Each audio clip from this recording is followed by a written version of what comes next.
What is important to know about the UK currency? The situation in the United Kingdom looks complicated. On the one hand, economic figures from the UK were rather positive. Consumer inflation accelerated from 0.6% in August to 1% in September, while the increase in the number of people seeking unemployment benefits turned out to be significantly lower than expected. On the other hand, traders are still concerned about the impact of a hard Brexit on the UK economy. Hard Brexit means that the UK authorities are more concerned with efforts to limit migration than with efforts to retain the country's access to the European Union's single market. It means that Brexit will be very negative for the UK economy, and as a result, because of these concerns of Britain's future fate, despite the fact that the process of Britain leaving the euro area, the European Union, hasn't started yet, and it won't start probably until March 2017, we see that even in the short term, even if we are trading on the weekly basis, still, these concerns are important, and they simply don't let British pound to take off higher from this point. The pair surely looks oversold. Even on the weekly chart, we can see that the oscillators are very low, and this indicates that the decline of the pair has been too rapid. On the daily chart,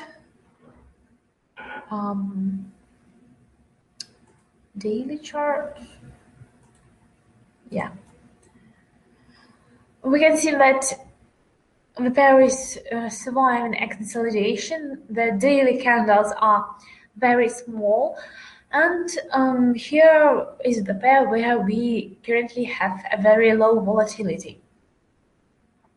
We have these ranges of the pair between 1.1. Just a minute, I'll just as we have done with the euro, I delete the levels, and the new levels, renewed levels on the indicator appear.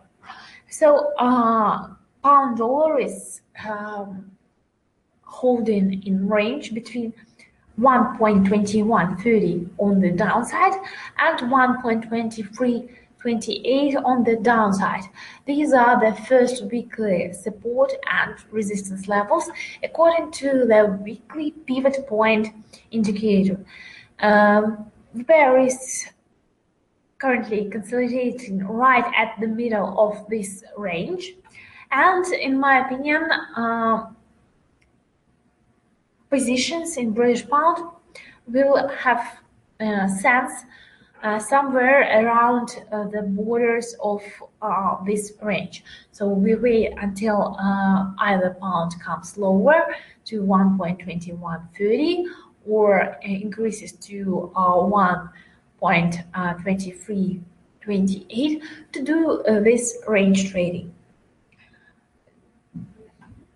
Bear in mind the fact that the market's short positioning on British pound is at the extreme levels, and the risk of squeezes to the upside remain.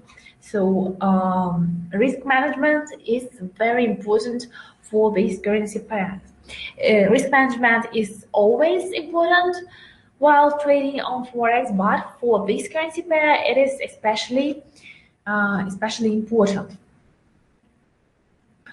Nevertheless, even if we have some short covering in British pound and the pair attempts to get higher, we have here the decline in 100 period moving average on the 4-hour chart around 1.2375.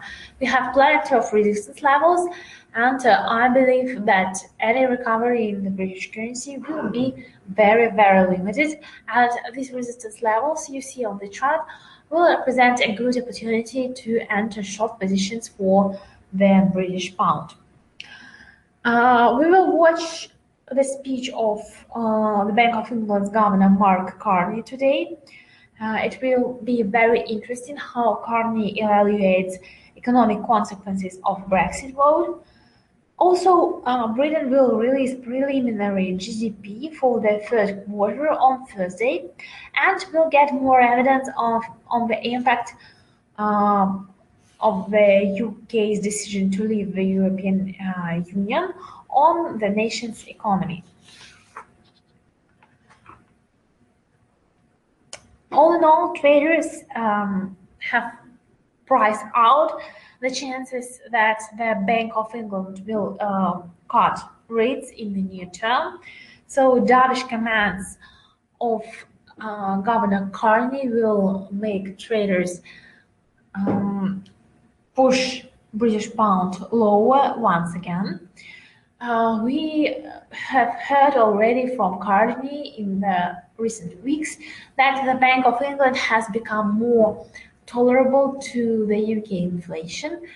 The Bank of England is ready to allow Britain's consumer prices to stay higher, to remain even above the target level in order to support the economy, in order to keep doing monetary stimulus. This is a bearish factor for the British pound. So just it confirms the overall negative picture for this currency. Buying at the current level is still a very risky process. So once again, I recommend to sell either on the past decline or on its attempt to get a bit higher. Also, Britain, we await the decision of British High Court on the constitutional legality of Brexit, and the High Court will determine who is responsible for triggering Brexit, UK government or the UK Parliament. And much will depend on this. If the UK government is doing Brexit, then the process will likely go more quickly, as Theresa May has a rather strict and rigid position, and she expressed her willingness to hurry with Brexit and to make this come true. If the Parliament is responsible for Brexit, then it can take a longer time than if the government is doing Brexit. So we will watch the news from the UK. Also, there were some kind of tensions between the Bank of England and Prime Minister Theresa May, as May has said that quantitative easing was having an adverse effect on savers and pensioners. But the Bank of England's Governor Mark Carney replied that he will not tolerate the attempts of the government to influence the Bank of England's independence and to take part in the bank's policy. As for British economy, this data for the GDP for the third quarter are expected that after a strong second quarter, Britain's economy will slow down in the third quarter. The forecast is a 0.3% increase in the third quarter after 0.7% increase in the second quarter. So we will see how the British economy is getting along after this Brexit thing. The inability of the British pound to break above 1.2330 last week is a negative signal, and probably after this consolidation is over, the decline of the currency will continue to the levels below 1.21 towards 1.20 and even lower.